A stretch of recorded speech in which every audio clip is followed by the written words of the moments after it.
नमस्कार दोस्तों। आज हिमाचल में जो कुछ हो रहा है वो कई हिमाचलियों के लिए चिंता का विषय है। हाल ही में रोहित कटवाल की गिरफ्तारी की खबर सामने आई। यह मामला चाहे कानून प्रक्रिया का हिस्सा हो, लेकिन एक बड़ा सवाल जरूर खड़ा करता है। अगर कोई व्यक्ति अवैध गतिविधियों, भ्रष्टाचार, पर्यावरण, गौरक्षा, अवैध खनन, शराब माफिया या किसी भी जनहित के मुद्दे पर आवाज उठाता है, तो लोकतंत्र में सबसे पहले उसकी बात कौन सुने?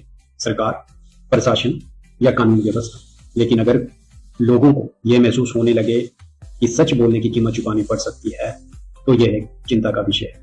यह केवल एक व्यक्ति का मुद्दा नहीं है। इससे पहले भी कई मामलों में ऐसे सवाल उठे हैं, जैसे न्यूज फॉर हिमालय के साथ जो हुआ, उस पर भी लोगों ने चर्चा की।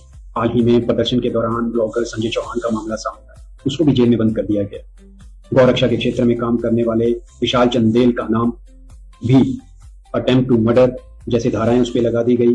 SC/ST एक्ट के तहत उसको जेल के अंदर डाल दिया गया।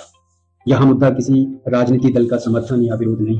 कोई बीजेपी का समर्थक हो सकता है, कोई कांग्रेस का, और कोई किसी विषय पर हर व्यक्ति की अलग राय हो सकती है। लोकतंत्र की खूबसूरती ही यही है कि अलग अलग विचारधाराएं हो सकती है।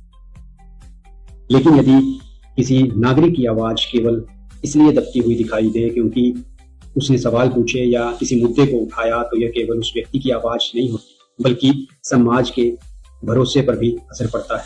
आज सबसे बड़ी समस्या डर की भावना है। आम नागरिक जिसको अक्सर पता होता है कि कहाँ गलत हो रहा है, लेकिन बहुत से लोग इसलिए नहीं बोलते क्योंकि उन्हें लगता है कि उन्हें किसी परेशानी का सामना करना पड़ सकता है। एक स्वस्थ लोकतंत्र में लोगों को यह भरोसा होना चाहिए कि यदि वे कानून के दायरे में रहकर अपनी बात रखेंगे, तो उसकी बात सुनी जाएगी और उनके अधिकार सुरक्षित रहेंगे। हिमाचल को एक ऐसे माहौल की जरूरत है जहां ईमानदारी किसी एक के लिए बोझ न बने, जनहित में सवाल पूछना अपराध न लगे, हर एक नागरिक बिना डर से अपनी बात को रख सके। सच बोलने वालों की बात सुनी जानी चाहिए, उनकी सुरक्षा सुनिश्चित होनी चाहिए और हर मामले में निष्पक्ष और पारदर्शी कानून व्यवस्था होनी चाहिए। यही लोकतंत्र की असली ताकत है और यही एक बेहतर हिमाचल की पहचान भी हो सकती है। आपकी राय इस बारे में क्या है?